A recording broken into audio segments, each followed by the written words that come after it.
सहाफ़ी अरशद शरीफ की मौत वाक़या है या उनका कत्ल है। और सुबह से आप देख रहे होंगे कि मुख्तलिफ़ तरह के जो है आपको बातें सुनने को मिल रही है कि कोई कह रहा है कि उनका कत्ल हुआ है, इसने किया है, उसने किया है, और डिफरेंट तरह के पर्सपेक्टिव जो हैं वो आपको देखने और सुनने को मिल रहे हैं।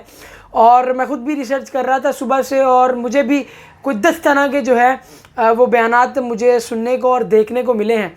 तो मैंने थोड़ी सी रिसर्च कंडक्ट की है, एक प्रॉपर केस स्टडी के तौर पर मैंने सोचा कि इसको डिस्कस किया जाए और ये जानने की कोशिश की जाए कि एक्चुअल में हक़ाइक़ क्या हैं और क्या क्या चीज़ें इनमें इन्वॉल्व हैं और असल में हुआ क्या था। तो नाज़रीन, आज हम इसी हवाले से बात करेंगे। आप देख रहे हैं द नील टॉक्स और मैं हूं अहमद नबील नील। नाज़रीन, पहले तो जैसा कि आपको भी इस चीज़ का अंदाज़ा है कि अरशद शरीफ हमारे मुल्क का एक कीमती असासा थे।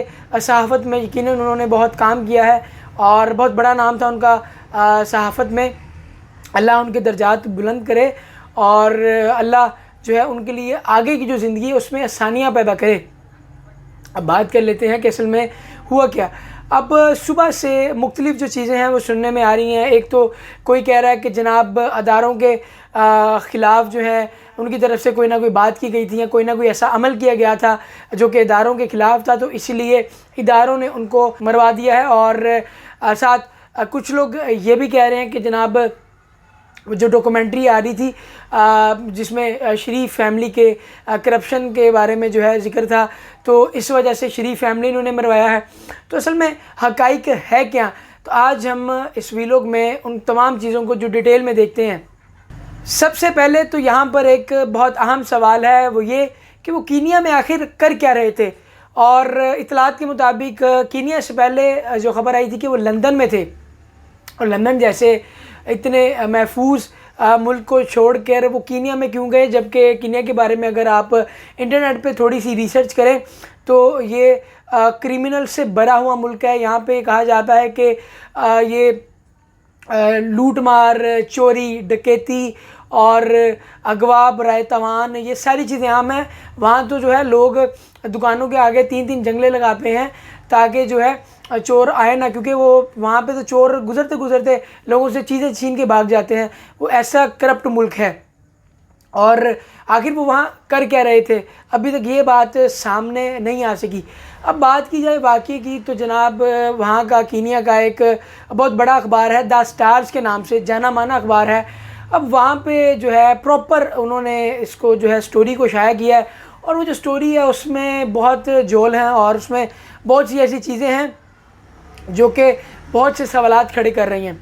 अब उस स्टोरी के मुताबिक जनाब वो कह रहे हैं कि जिस एरिया से अरशद शरीफ साहब गुज़र रहे थे वहाँ पे एक नाका लगा हुआ था, और नाके की वजह ये थी कि अभी कुछ ही देर पहले वहाँ पे एक गाड़ी के साथ हादसा पेश आया था और एक बच्चे को वहाँ से अगवा कर लिया गया था। तो पुलिस को अलर्ट रहने के लिए कहा गया था, तो लिहाजा वो नाका लगा के वहाँ पे खड़े हुए थे और जनाब उन्होंने रोकने की कोशिश की मगर वो गाड़ी नहीं रुकी। ये उस न्यूज़पेपर की स्टोरी के हवाले से मैं बात कर रहा हूँ कि जिसमें उन्होंने लिखा हुआ है। उन्होंने उसमें पुलिस का बयान भी शामिल किया है, और पुलिस वालों के मुताबिक कि भाई हमने नाका लगाया हुआ था, हमने गाड़ी को रोकने की कोशिश की, उन्होंने गाड़ी नहीं रोकी, तो हमने जो है मिस्टेकनली जो है उनको जब फायर किया रोकने के लिए, तो वो उनके सर में लगा और उनकी डेथ हो गई। अब इसमें एक बड़ी हैरानकुन चीज़ है कि यकीनन आप ये चीज़ समझते हैं कि पुलिस के कुछ प्रोटोकॉल्स होते हैं। अगर कोई क्रिमिनल भी, कोई टेररिस्ट भी पुलिस के सामने से जा रहा होता है ना, तो वो उसके हेड में गोली नहीं मारते हैं, हेड में फायर नहीं करते हैं। वो जनाब अगर वो गाड़ी पे जा रहा है तो उसके टायर्स पे मारते हैं ताकि वो गाड़ी रुक सके। और फिर भी अगर बात नहीं होती, गाड़ी रोकनी हो उन्होंने, तो फिर वो ड्राइवर को अब ये शोल्डर पे मार दिया या किसी ऐसी जगह पे मार दिया जो कि जिससे उसका जानी नुकसान ना हो, लेकिन ज़ख्मी होने के बायस वो गाड़ी रुक सके। तो ऐसी कौन सी पुलिस है कि भाई उन्होंने सीधा जो है ड्राइवर को गोली नहीं मारी। ड्राइवर ज़ख्मी हुआ है, लेकिन ड्राइवर तब ज़ख्मी हुआ है जब गोली लगी है और गाड़ी ने जो है पलटी खाई है, तब ड्राइवर उसमें ज़ख्मी हुआ है, और ड्राइवर अभी ज़िंदा है, उसने भी बयान दिया है। तो जनाब कैसी पुलिस है कि भाई वो, अब पुलिस के मुताबिक उन्होंने पीछे से गोली मारी है। जबकि जो तस्वीर जो है सामने आई है अरशद शरीफ साहब की, वो ड्राइवर के साथ बैठे थे और यहाँ पर उनको जो है सामने की तरफ से गोली मारी गई है। अब यहाँ पे भी तजाद आता है, पुलिस ने तो कहा जी हमने पीछे से गोली मारी है, और भाई कैसी पुलिस है जो सीधा सर में गोली मार रही है, और तस्वीर के मुताबिक गोली उनको सामने मारी गई है। तो यहाँ पर सीधी सीधी बात है कि पुलिस की जो स्टेटमेंट है वो झूठी है और इसमें झोल है। और ड्राइवर से जब जो है बयान लिया गया, ड्राइवर ने भी ये कहा कि हम जा रहे थे और वो डेवलपर थे। ड्राइवर के मुताबिक वो डेवलपर थे, उन्होंने अपनी असली शनाख्त ये ड्राइवर को नहीं बताया था कि मैं सहाफ़ी हूँ, वो एज अ डेवलपर उसके साथ जा रहे थे। अब इसके पीछे अल्लाह बेहतर जानता है ड्राइवर सच कह रहा है या नहीं। अब जैसा कि मैंने बात की, कीनिया जैसा जो मुल्क है वहाँ पर टेररिज्म एक्टिविटीज़ इतनी ज़्यादा हैं, वहाँ पर ये लूट मार और इस तरह की बहुत चीज़ें हैं, क्रिमिनल्स वहाँ पे बहुत ज़्यादा, माफिया और इस तरह की चीज़ें बहुत ज़्यादा इन्वॉल्व हैं। तो हो सकता है कि वहाँ पे वो कोई ना कोई स्टोरी करने गए हों, क्योंकि जब बंदा ऐसी कोई ना कोई स्टोरी कर रहा होता है तो ये चीज़ें बड़ी खुफिया होती हैं। आप फ़ोन पे, मैसेज पे, ईमेल पे भी जो है रब्ता नहीं कर पाते, इसलिए आपको वहाँ पे जाके जो है फ़ेस टू फेस जो है मामला तय करने होते हैं और मिलके काम करना होता है।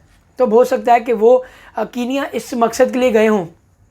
अभी तक इसमें जो है क्लियर कट जो है अभी हमें पास कोई ख़बर नहीं आई कि वो कीनिया क्यों गए थे। लेकिन अगर कीनिया की पुलिस के हवाले से बात की जाए तो पहले भी कीनिया में ऐसे कुछ केसेस हो चुके हैं। कुछ अर्सा पहले भारत के भी 2 जर्नलिस्ट को कीनिया में पुलिस ने मार दिया था, और एक एडवोकेट को भी कीनिया में पुलिस ने मार दिया था। और यही वो इस तरह के बहाने बना के मार देती हैं। कीनिया के हालात जिस तरह के हैं, तो इसलिए उसकी पुलिस के बारे में ये कहा जाता है कि उसकी पुलिस जो है वो इंटरनेशनल मार्केट से इंटरनेशनली जो है कुछ पैसे वगैरह लेके कुछ लोगों के कहने पर जो है वो लोगों को बहाने बनाकर मार देती है। अब इसमें अब यकीनन ये बात तो वाज़ेह है कि पुलिस ने जो बयान दिया है वो झूठा है, और द स्टार्स पे जो स्टोरी छपी है उसमें भी बहुत मिस्टेक्स हैं। कहीं पे वो लिख रहे हैं कि जनाब वो किस डायरेक्शन में जा रहे थे, कहीं पे वो लिख रहे हैं किस डायरेक्शन में जा रहे थे। तो बहुत गड़बड़ है, इसको प्रॉपर इन्वेस्टिगेट करने की ज़रूरत है। और जहाँ तक बात है, आप बात करें ये जो डॉक्यूमेंट्री थी जिसमें शरीफ फैमिली का जिक्र किया गया है, और कुछ लोग कह रहे हैं कि जनाब शरीफ फैमिली ने उन्हें मारा होगा, तो मैं अगर उसके वाले से थोड़ी सी रिसर्च की बात करूं तो अगर मेरे नज़दीक एक सवाल है कि अगर शरीफ फैमिली ने मारना ही होता तो उमर चीमा जो पनामा लीक्स को पाकिस्तान में लेकर आए थे, जिससे नवाज़ शरीफ साहब नाअहल हो गए थे, उनको किसी ने क्यों नहीं मारा, उनको जो है नून लीग ने क्यों नहीं मारा। उसके बाद डॉन के सेरल अलमाइडा जो कि विकी लीक्स को जिन्होंने ब्रेक किया था, और उन्होंने अवाम को बताया था कि नवाज़ शरीफ और आर्मी चीफ़ के दरमियान मामला ठीक नहीं है, उनके मामला जो है ख़राब चल रहे हैं। तो अगर नून लीग ने मारना होता तो तब उसने क्यों नहीं मारा था। और जहाँ तक बात की जा रही है मतलब कि लोग ये कह रहे हैं कि कुछ इदारों ने मारा है, इदारे इसमें मुलविस हैं, तो मेरा ये कहना है कि अभी जो है यकीनन दुख मुझे भी हुआ है। हमारे सीनियर थे, हमारे जो है एक मुल्क का बहुत बड़ा नाम था, एक कीमती असासा था, मगर अभी किसी इदारे पर और किसी पार्टी पर इल्ज़ाम लगाना इन्वेस्टिगेशन और रिसर्च के बगैर मेरा ख़्याल है जो है बहुत गलत होगा। इसीलिए हमें चाहिए कि जो हुकूमत ने इन्वेस्टिगेशन का जो है वो काम स्टार्ट किया है तो वो प्रॉपर तरीके से इस पर एक कमीशन बनाए, प्रॉपर एक टीम को तश्कील दिया जाए, इस पर प्रॉपर तरीके से इन्वेस्टिगेशन की जाए, फिर पता चला जाए कि असल में वजूहात क्या हैं उनकी मौत के पीछे, आखिर असल में है क्या, कौन है, और पुलिस ने ऐसी हरकत क्यों की, किसके कहने पे की। तो नाज़रीन इसको अभी हम ऐसे ही जाने देते हैं, और अभी तक की यही अपडेट्स हैं। इन अपडेट्स के हवाले से मैंने आपको जो है ख़बरदार कर दिया है। अब मज़ीद आगे देखते हैं क्या डिटेल्स आती हैं, फिर उस हवाले से भी मैं यकीनन आपको आगाह करूँगा। और इसी के साथ मुझे इजाज़त दीजिए, और जनाब अपना रिव्यू और फ़ीडबैक कमेंट्स की सूरत में ज़रूर दीजिएगा अगर आप कोई ओपिनियन देना चाहें।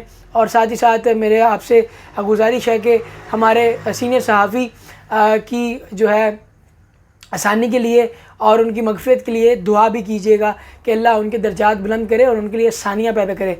नाज़रीन मुझे इजाज़त दीजिए और देखते रहिए द नील टॉक्स। अल्लाह आपका हामी नासिर हो। अल्लाह हाफ़िज़।